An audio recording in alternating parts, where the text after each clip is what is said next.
Bismillahirrahmanirrahim. Assalamualaikum warahmatullahi wabarakatuh. Alhamdulillahi wa syukrulillahi wa la hawla wa la quwata illa billah. Saudara sekalian yang sangat saya muliakan, Alhamdulillah dalam acara ini kita dapat bertemu lagi. Allah pertemukan kita dalam kebaikan. Pada kesempatan kali ini kita akan membicarakan satu hal yang sebetulnya sudah lama ini. Artinya sudah lama, udah ada sejak zaman Nabi dahulu. Tapi lalu lama sekali terpendam oleh hiruk pikuk gitu ya. Sekarang ini akhirnya muncul lagi gairah ke arah situ. Apa itu? Itu adalah wakaf. Kalau kita mendengar perkataan wakaf, maka selalu terbayang dalam kita ini ya, dalam benak kita yang bisa berwakaf hanyalah orang kaya saja. Mengapa? Karena wakaf itu mesti benda yang umumnya benda tak bergerak. Tanah,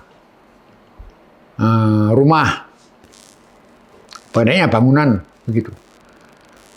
Ya, mungkin ada yang tanya, tapi kalau ada kan Pak, apa itu wakaf? Misalnya wakaf Quran gitu kan ada, nanti dulu. Saudara sekalian sangat saya muliakan. Nah, sebelum kita meneruskan, saya ingin luruskan dahulu sebuah pengertian, ya, yang kadang-kadang tuh orang tuh abai dengan persoalan ini. Apa itu? Yaitu sebetulnya wakaf itu apa? Wakaf itu mengikuti sabda Nabi. Begini ya ceritanya. Umar bin Khattab itu pernah berkata kepada Rasulullah, "Wahai Nabi, saya mempunyai sebidang tanah di Khaybar. Belum pernah saya memiliki tanah sesubur itu. Aku menunggu perintahmu Nabi." Rasulullah mengatakan satu sabda yang luar biasa. Kata beliau, "In syi'ta habbasta wa tasaddaq biha." Kalau engkau mau, hai Umar, boleh kamu tahan asetnya dan sedekahkan hasilnya. Itu. Jadi mesti ditahan asetnya dan dibagikan hasilnya. Kalau tidak begitu bukan wakaf. Kalau tidak begitu bukan wakaf. Nah, perkataan Nabi tahanlah tadi itu mempunyai dua makna atau diartikan dua makna oleh para ulama. Satu, kata para ulama ya, itu artinya kapan-kapan pun pemilik harta wakaf tadi boleh mengambil wakafnya, alias wakaf terbatas waktu. Misalnya, saya wakafkan rumah saya ini 5 tahun. Yang satu lagi mengatakan harus selama-lamanya wakaf. Yang mana yang benar? Benar semua. Saudara-saudara akan melakukan wakaf, silakan. Silakan wakaf. Mau pilih mana? Kedua-dua cara itu, terbatas waktu dan tidak terbatas waktu, dua-duanya disebutkan di dalam, untuk Indonesia ya, Undang-Undang Nomor 38 tentang wakaf. Saudara sekalian yang sangat saya muliakan, alhamdulillah. Nah, kita kembali lagi ke pembicaraan kita yang tadi itu. Itulah wakaf. Wakaf itu adalah in syi'ta habbasta wa tasaddaq biha. Jika kau mau, tahanlah asetnya, kemudian bagikan, bersedekahlah dengan hasilnya. Itu. Lalu orang kembali kita permasalahan pertama tadi ya, yaitu hanya orang kaya yang bisa. Tidak. Memang iya sih kalau mengikuti hadis tadi itu ya, Umar tuh sebidang tanah yang pohon kurmanya banyak, subur dan kurmanya bagus. Ya, tetapi saudara sekalian, sekarang ini muncul pemikiran baru. Pemikiran baru ini sudah dimuat di dalam undang-undang wakaf. Undang-undang kita ya, undang-undang kita tentang wakaf. Apa itu? Itu adalah wakaf tunai. Wakaf tunai. Wakaf tunai ini pertama kali dipraktekkan di Indonesia sebelum ada undang-undang itu ya.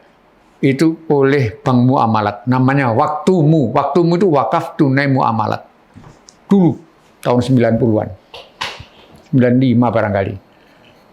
Nah, Baru setelah itu merebak kemana-mana, semua orang membicarakan wakaf tunai. Apa sih wakaf tunai itu? Nah ini dia. Wakaf tunai itu, ya, setiap orang dapat berwakaf dengan uang tunai berapapun besarnya. Tidak perlu besar, tidak harus besar. Nanti kalau dikumpulkan jadi banyak, kan terus jadi besar. Kalau udah besar baru misalnya dibelikan gedung misalnya.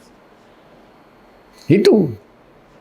Atau dibuatkan sumur di pedalaman atau di tempat kering atau apa misalnya.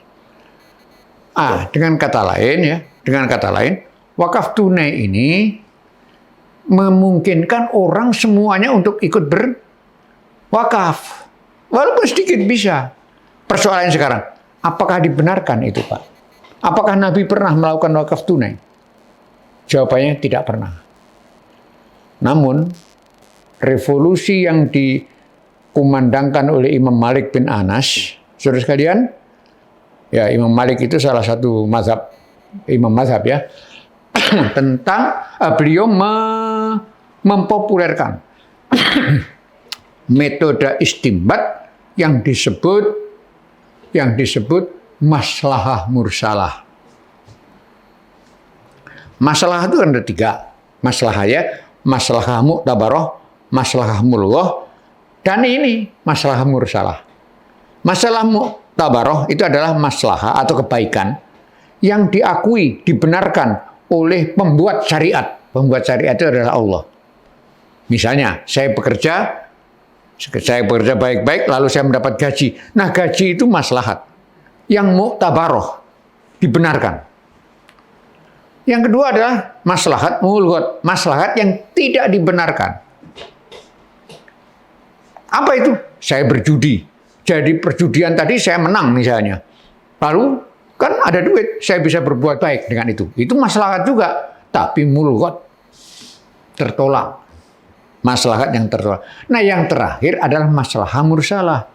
Itu adalah kebaikan untuk tujuannya adalah maslahatul ammah, kebaikan publik, ya, tapi tidak dibenarkan dan tidak disalahkan oleh syariat.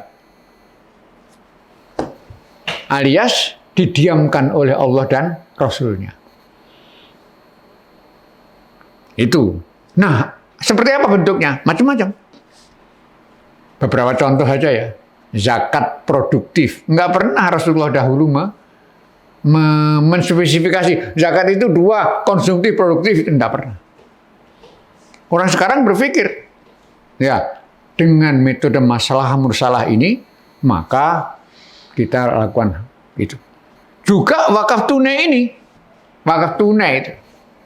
Ya. Pada mulanya dulu ya, wakaf itu selalu diartikan pemberian wakaf atau benda wakaf itu harus benda tahan lama. Maka tidak boleh mewakafkan makanan. Kalau makanan itu hadiah, bukan wakaf. Perhatikan ya, sesuatu bisa diwakafkan apabila ini ya, misalnya laptop ini, saya wakafkan. Itu artinya adalah laptopnya tetap, manfaat dari laptop ini yang dibagi-bagikan. Cara yang paling dekat dengan kebenaran adalah uang tadi itu, ya saya 10.000, Anda masing-masing 10.000, sehingga terkumpul banyak, jutaan, mungkin ratusan juta, ditaruh di bank syariah, keluar hasilnya, bagi hasil inilah yang bisa dibagi-bagikan. Itulah yang disebut in syi'ta habbasta wa tasaddaq biha. Jika kamu mau, boleh kamu tahan asetnya dan bagikan, dan bersedekahlah dengannya. Itu. Namun, bukan hanya itu satu-satunya cara. Tapi saya sebelum itu ya, saya ingin sampaikan dulu bahwa yang jelas ini sudah mendapat legitimasi. Para ulama sudah setuju, undang-undang pun sudah memuat. Bahkan undang-undang itu, bahkan masalah ini sampai bisa menjadi undang-undang, itu karena sudah ada legitimasi dari ulama. Legitimasi yang diberikan oleh ulama itu dapat dibaca hari ini juga di sebuah buku yang namanya Kompendium Ijma' atau rangkuman. Kompendium itu kan artinya rangkuman ya, rangkuman Ijma'. Nah, tuh situ ada wakaf tunai itu dibenarkan. Pemanfaatannya tadi sudah saya sebut. Pemanfaatannya adalah yang paling gampang, taruh di bank syariah. Jangan bank konvensional karena itu haram. Bank syariah, taruh di bank syariah, nanti keluar bagi hasil. Nah, bagi hasilnya ini dibagi-bagikan. Inilah makna daripada in syi'ta habbasta wa tasaddaq biha. Jika kamu mau tahan barangnya, bagikan dan bersedekahlah dengannya, maksudnya dengan hasilnya. Tapi ada juga yang lain, cara yang lain. Cara yang lain adalah tadi yang sudah saya sebut itu contohnya. Baru-baru ini di sebuah masjid di Rungkut situ, para jamaahnya mengumpulkan uang wakaf.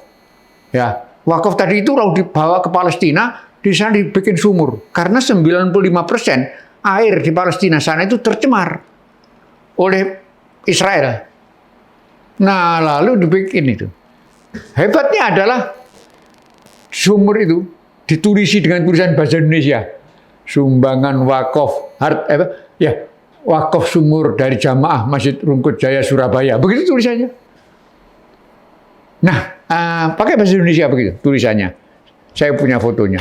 Itu jadi uang tadi itu diwujudkan sebagai aset, kemudian ya aset itu hasilnya. Kemudian itu yang diambil airnya dimakan.